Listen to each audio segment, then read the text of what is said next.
এই দেখো আমার জ্বালানি, এই দেখো আমার কাঠের গাদা, এই যে আমার সব ফুল গাছ বাড়ির সামনে। এই দেখো ভাত হচ্ছে উনুনে, এই দেখো উনুনে ভাত হচ্ছে, উনুনে ভাত হচ্ছে। এই দেখো আমার জলের পাইপ, জল দিয়ে এই দেখো আমার গাছ সব লাগানো।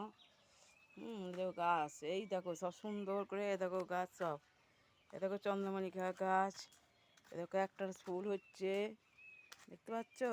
আর কাঠের উনুনে, এই যে কাঠের উনুনে ভাত হচ্ছে, কাঠের উনুনে আমার ভাত হচ্ছে, ভাত ফুটে গেল। এবার এই যে রান্না বান্না এখনো বাকি আছে, কখন করবো বলো? এই দেখো ক্যাকটাস, এই যে 4:30 উঠি, 4:30 উঠে এই যে গাছে জল দিতে হয়। এই যে আমার লঙ্কা গাছ, এই দেখো লঙ্কা গাছ, এখানে সব লঙ্কা গাছ লাগিয়েছি, পাট শাক লাগিয়েছি। এই দেখো আম গাছে ঝুলছে, এই দেখো আম, এই দেখো আম।